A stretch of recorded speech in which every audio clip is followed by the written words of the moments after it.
Oh. Okay. Yay.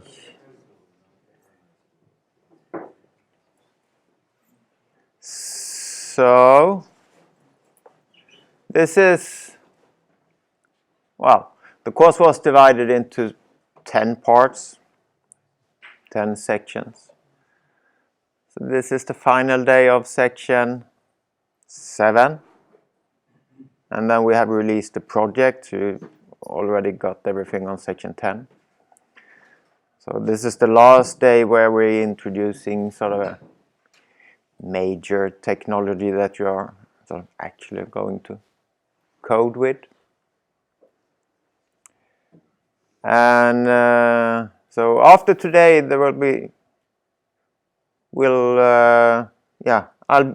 I'll be around partly on the chat if you need me, and we'll meet 2 more times having this performance walkthrough and security walkthrough, which is 08 and 09 then.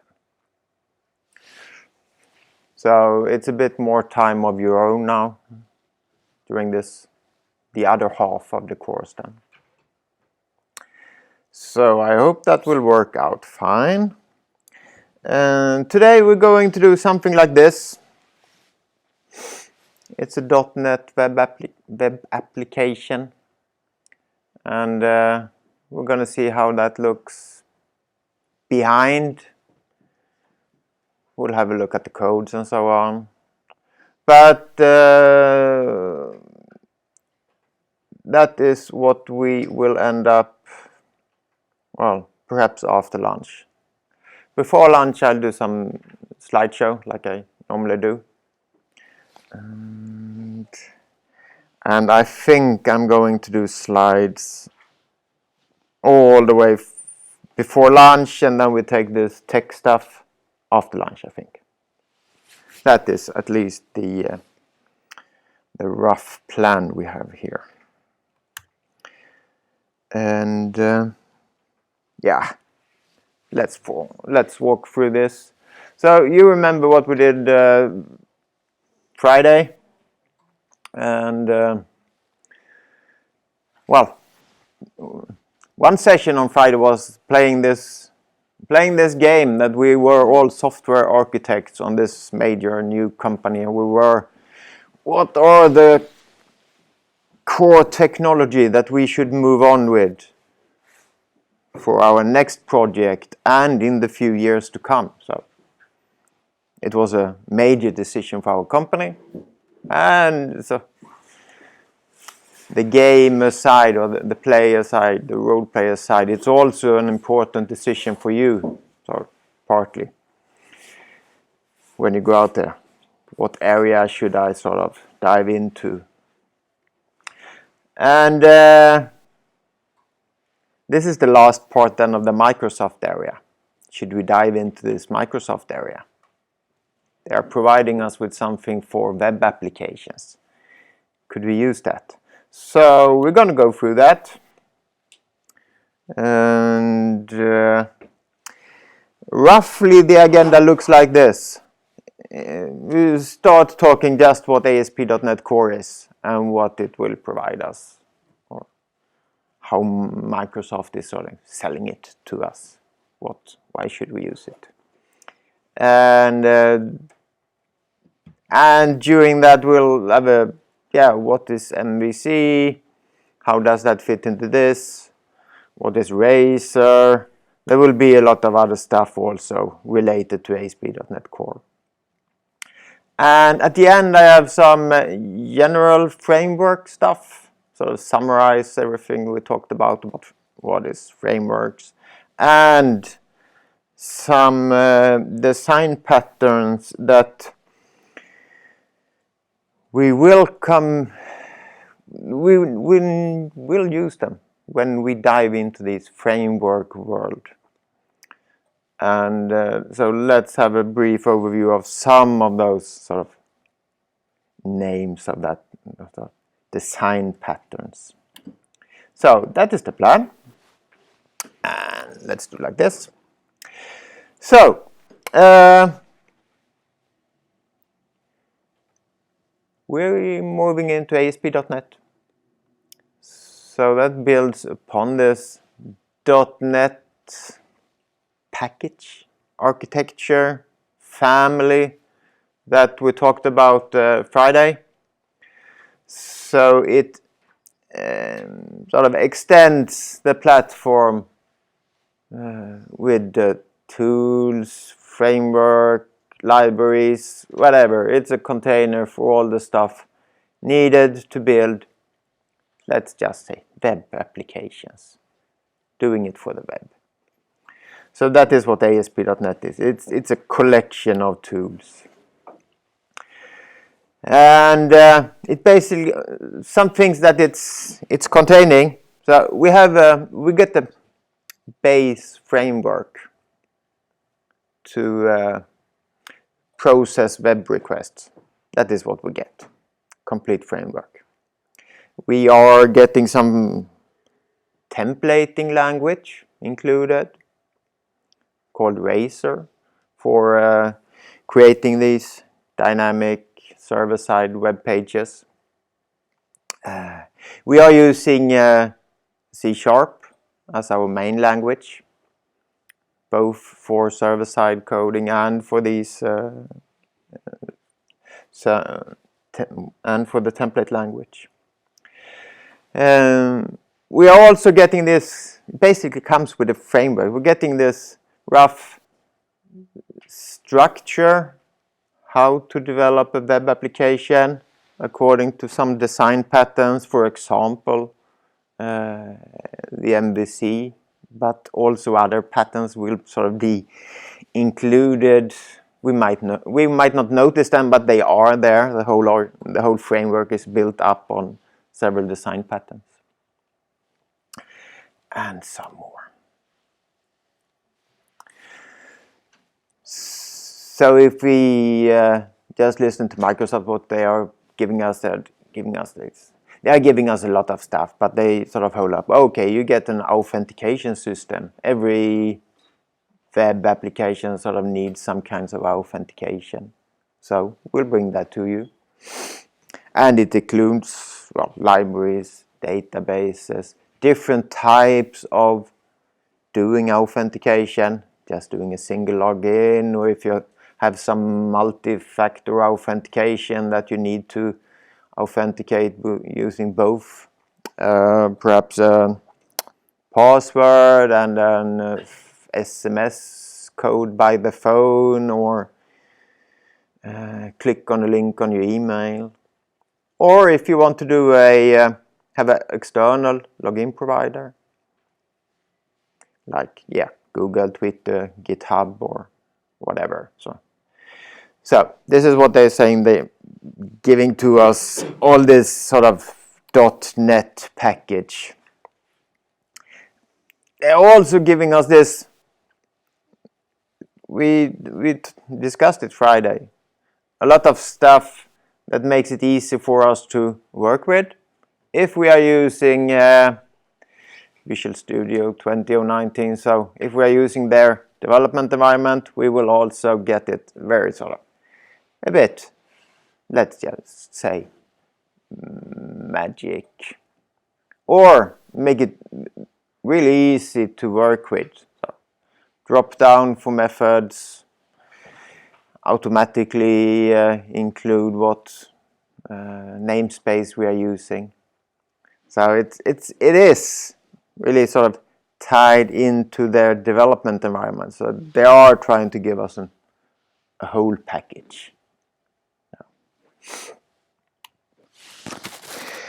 So we are doing C# for backend.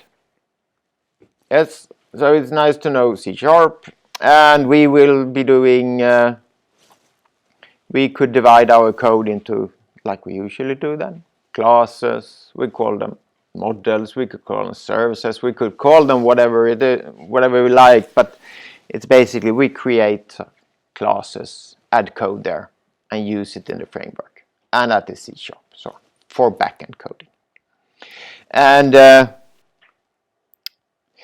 we're usually doing that sort of object-oriented way. We are doing it as modules, so we sort of organize our code, one class, several classes. Basically, we think of them as modules, and we can we use the .NET ecosystem of existing libraries. We can provide our own, so we got this package manager where we can sort of supply our own packages or use packages that are not sort of developed by Microsoft. Okay, yeah, okay. We got this ecosystem where we can work in. Like I said, they call their template language Razor, C# backend. We, well, now we compare it to how we created the pages using HTML, CSS, JavaScript with PHP, or how we did it with the EJS for... So you did the same thing? Yes, basically the same thing. And that is a nice thing. When I look at this and study the structure of it, well, it's the same thing as framework in Node.js, Express, basic setup, basic design patterns, how they organize the code. And it's also the same structure. If I would sort of develop my application using a PHP framework, so it's basically the same stuff I get. So then it would be real nice if you manage, when we are done with the course, manage to look behind all these different sort of techniques that you're introduced to and actually see, okay, I see a common pattern of how you are building web applications. So I see beyond all these techniques. I can use any technique, I don't mind. It's all about building web applications. And I sort of divide it into client side, server side, and maybe I talk in these general design patterns instead. But it's a sort of road we are trying to walk. Let's see. So that was Razor template, doing client side. So they're trying to give us a whole and complete package on how we develop our sort of applications. And when we code on client side, they say we use ordinary JavaScript, so HTML, CSS, JavaScript that we are sort of used to. We could do the fetch stuff we did earlier in the course there, for example. Or as they say, they are sort of, yeah, you can do any type of JavaScript framework that is sort of focused on front and then client side. Pick a choice. Pick React, as we discussed before. It's a very popular choice. It can sort of be integrated into this environment. Okay. So the name of it is ASP.NET Core. Do you remember Friday what I said about .NET Core and how it compared to .NET Framework, I think I said? It was a difference that this .NET Core, that was sort of this technology shift for Microsoft. Dated 5 years back, 2014, they said, okay, .NET Core is the way we are moving on. And currently then, last year, they said they have this .NET Framework, which was Microsoft only Microsoft, only Windows. That was sort of end of the road there. And you should go with .NET Core to make cross-platform applications. So, technology shift. And we're having the same sort of structure here. They're saying go with ASP.NET Core. That is the way to do it.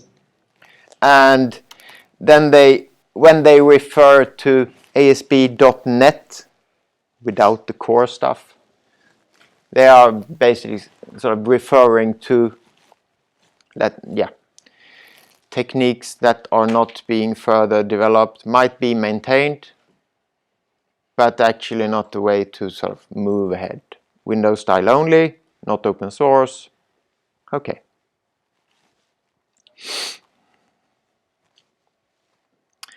So, technology between ASP.NET in general and ASP.NET Core.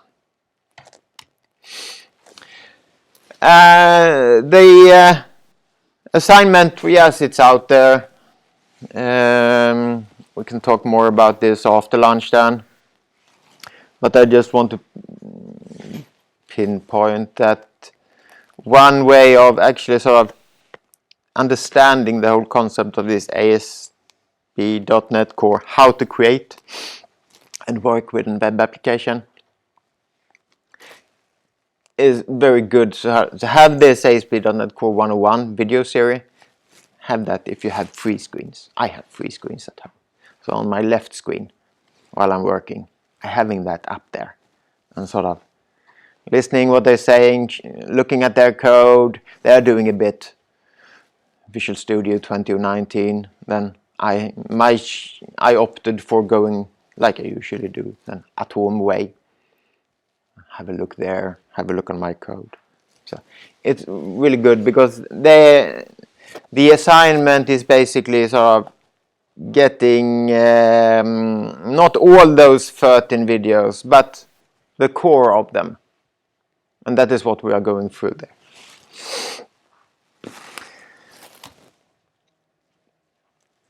So, okay, yeah, we know. ASP.NET Core seems to be some kind of just another framework to use when we build web applications. Okay, nice. Let's see what Microsoft is trying to tell us when they want to sell this to us. So they're lifting up. Why should we use this?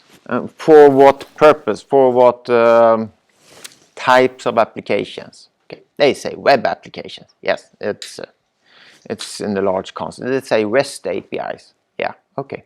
Yeah, I can do that. I've done that with express.js. I know what REST API is.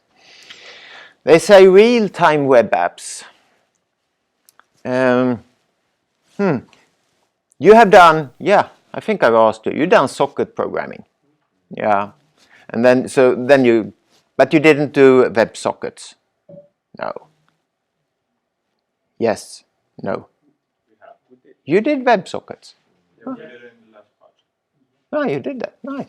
Okay. I was thinking about trying to get a small show-off demo example on WebSockets on the performance lecture. So maybe I'll do that. Okay. So then then you could grasp the context of what is a real-time web application. Yes, doing WebSockets. Okay, good. And they say microservices, a big general area on how to develop services. Excellent for ASP.NET, they say. So if we just review these sort of 4 application areas and sort of label some techniques that we are working within them. So for the web applications, they're giving us this framework structure. Yeah, okay. They're giving us a structure that is actually sort of starting up the server, and they are telling us where to put our code to make something happen. And yeah, it's all about HTML, CSS, JavaScript, it's C#, we got Razor, we got something called components, Razor components, where we can sort of build parts of user interface and reuse it in several contexts. So providing us a way how to we can sort of look at the user interface, common components, and divide them and reuse them. They're giving us concept like pages, services, MVC. Yeah, we get pages, we get MVC. I'm not sure that we get the concept of services yet. What is a service in this framework concept? But we'll see services today, and we'll talk about them, what it is. Okay, so yeah, we know what the REST API is. We can use the whole framework architecture from the ASP.NET Core. Even here we can create these services, MVC, we can reuse the code we did between applications. Nice, still C#, providing JSON XML. It's mainly JSON XML, ain't it, on these REST APIs. But if you would ask me what the REST API server is in this sort of web context, it supplies you any information that is not HTML web page. So I could actually supply whatever there. Doesn't need to supply JSON or XML. I could supply a document. Could supply a PDF if I wanted. It's still sort of API providing some data you could sort of work on. Could provide an Excel sheet or so in sort of general context. So then you know basically what the real-time web application is. If we, you know what Ajax is now. You know what fetch is because you've done it. And a few years back, that was actually the only way of making a web browser application a bit more sort of responsive without reloading the page. So yeah, I click on something, I do a fetch request, and I get it sort of back. I can re-render my page. And then they said, okay, but I want to do this. Say something, stock market, yeah, real-time updates. So it couldn't be done, but people like you, so programmers, found out a way how to deal with it. So they sort of created this long polling Ajax requests. So they did a fetch request, and then they know that the server wouldn't sort of return anything until it actually changed state on the server. So when the course of the stock changed, then eventually it returned a response. So the client could do a fetch Ajax request and just hang there for 1 minute, 2 minutes, 5 minutes. So it's a long polling Ajax request. And then they got the response, now it has changed. So it was a way to make the web applications a bit more responsive on the client side, sort of creating a real-time appearance without actually having a real-time appearance, if you say so.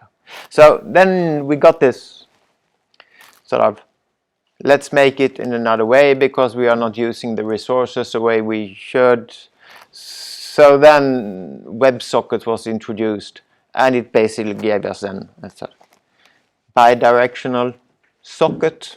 So client can send, server can send, both can listen, yeah, and things happen more in real time. And opening up for a bunch more application areas with only the web browser GUI. So if we are going to do this in ASP.NET, they have a name for it. They have sort of Signal R, and that is their name on the library. And these types of libraries, when you did WebSocket, did you use a specific library WebSocket.io, perhaps? We use Java WebSocket. You use Java WebSocket, okay. Yeah. So WebSocket.io is a sort of general purpose library often used when we're doing WebSockets in many contexts. And the ASP.NET variant for that would be Signal.R, so you use something else in Java then. And it's these types of libraries is providing us a layer to do real time, and then depending on the browser's capabilities, they will be using sort of WebSockets, or they could sort of go back to use long polling fetch requests. So they can support various techniques below the API. So that is how we would do real-time web apps in .NET. And then they sort of push one area that is also hot. They call it microservices. Have you developed a microservice? No? Maybe that is what you will do with David. Not completely unlikely that he will walk you through this on the next course then. And the concept of microservices. The things we done with like we did with Express. So we put up a web application server. It showed us static pages, it had dynamic routes, and it sort of gave us blunt REST API also. And this is a server needed to be run all the time, so to be responsive. And where should I host it? How should I host it? How should I sort of put it in production? And then let's say that we get this code, and it needs a hosting environment. It needs to be run on Mac, Linux, or some Windows server. So we need to package that together. So if we could take the application and the smallest operating system with only the bare essentials needed to actually run this server and host it. If we could put this together, then we could sort of say that this is a sort of single microservice, and I can run it, and it will only give you these will only reply on these specific parts. It will do nothing else. Have you ever set up a virtual host or installed a Linux system? Because that is also, go back a few years, if I wanted to host a service like this, I generally needed to sort of install my own, let's just say, Linux server. And some years back we always used physical hardware, so one server, one physical hardware, and then I added my service on top of that. Okay, then we got these virtual hosts where we could sort of add Linux installations. For example, like DigitalOcean, I can get my own little droplet, but it's a complete Linux operating system. But these the hardware they have could sort of manage 2 droplets, 100 droplets, 1,000 droplets. So removing the layer between the physical machine contra one only operating system. So this is sort of the next step. Sort of removing this virtual host. I don't need to install a completely new operating system when I want to host my service. Okay, what am I getting? Yeah, you are getting a you are getting a Docker container. You are getting a Docker container with the bare essentials needed for actually running your service.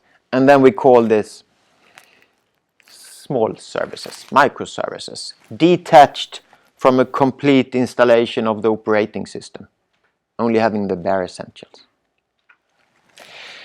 And then you need some way to deal with this. So we're having a lot of small containers now.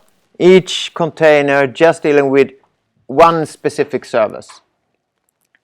So we have a bunch of them. And we need to start them, stop them, host them. They will give us a way to scale. So I have a lot of customers coming in now. It's Friday the 13th, so they are going to go to my shop. Okay, yeah, I need to add more, scale up. So I add more Docker containers to be more responsive just on this Friday. Just for basic concept on microservices, and maybe this is whole next course you will deal with that.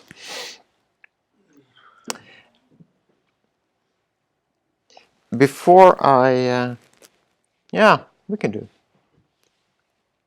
Before I continue that, have you one asked me about if we were going to do Docker in this course, and I said no. But I actually added some Docker stuff to the course repo, if you saw it. How many of you are acquainted with Docker? Some of you? Yeah. So before I just move on here, let's just shift focus and just go to the let's go to terminal. Just have because Docker is fun, so let's have a quick look at it. We can do that just before, so if it takes 5 minutes, and then we can take a break. Okay? So what are we going to do? I think I go, oops. So I go here.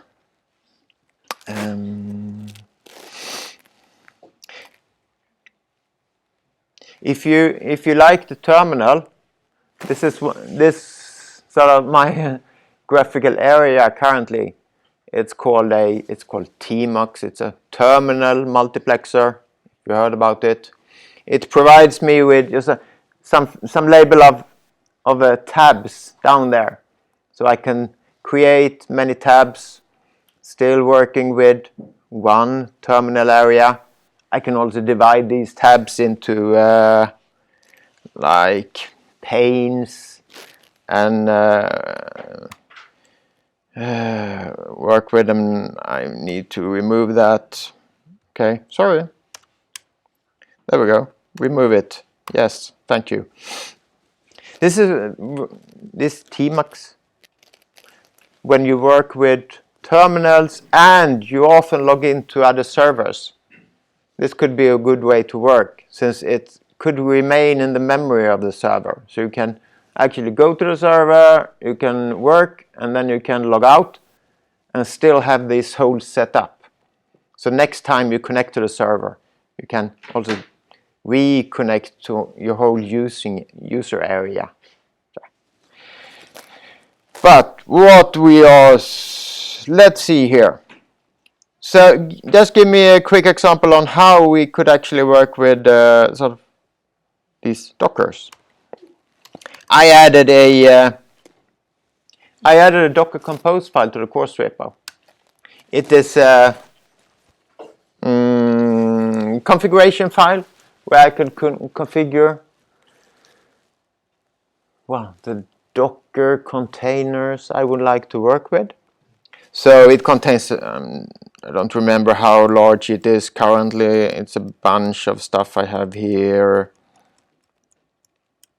No, it's not too many. I removed a bunch of stuff in it. So if we look at this is basically an environment for a whole sort of Docker container we have here.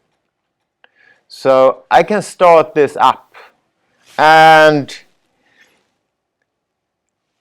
some things happen. But if I start it, if I have some up -d MySQL container, and then I do a Docker compose. It's a layer on top of Docker.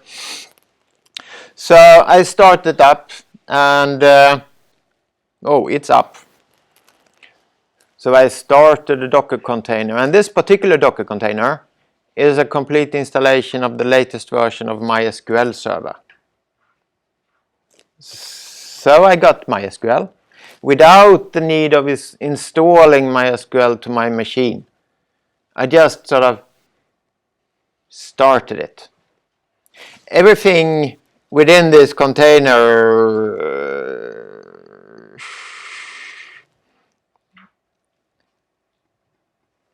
is brought to me from an image. This image is available online, so maybe I went to the Docker hub, the Docker store, to actually look what kind of image should I be using. Okay, I'm opting for the image MySQL, and I'm opting for the tag latest version. So there's a lot of tags there. I can go for MySQL, and I can find the version number. A lot of tags out there. So it's just giving me everything down on my computer and making me run it. On this, to actually be able to run MySQL, you need a sort of a hosting system. So it's most likely based on a Linux container at the bottom. So it's the bare essentials of Linux, adding the latest version of MySQL, and sort of creating a service for me to run. So now it's just up, it's in the background. I could connect to it. Maybe I can. Let's see.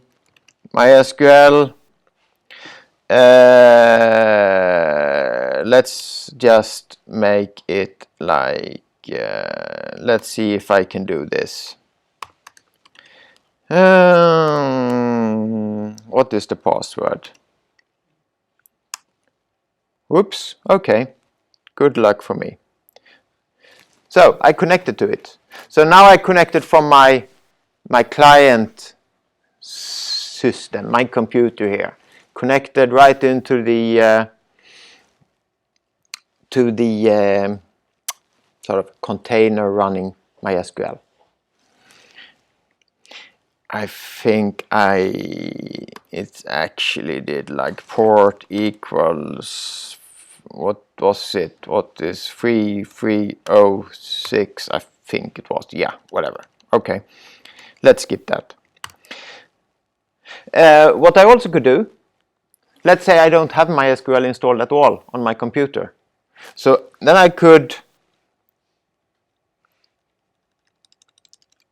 run another instance of this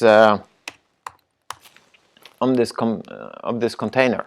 So I could start up, in this case, a program within another container. So oh, I'm in there. So here I am with a bash then, because I started the bash program within this container. So I'm running the bash within this container, and so I get a sort of terminal access into it. It's useful, but when you actually have in a production container, it might not give you this sort of option, but it might be useful to do it. So I'm in this hosting system, and it is some kind of Linux kit that we're running with. I am the root user, so I'm in on Linux, and then I can also, mostly likely, I could be able to use this as the client. So now I actually having up one client container connecting to the server container hosting the MySQL server. So I have a container talking to a container. I just wanted to, since I had this in the course repo, and it's contained in this Docker Compose file. So if you would have installed Docker and Docker Compose on your machine, everything would be in the course repo. So to actually run up a Docker container with, in this particular case, MySQL or client, connect them, without the need to install anything on your, anything but Docker then, to your local machines. Okay. So let's start 11:15 and then we'll go back to the slides and we walk through that. Okay. Thank you.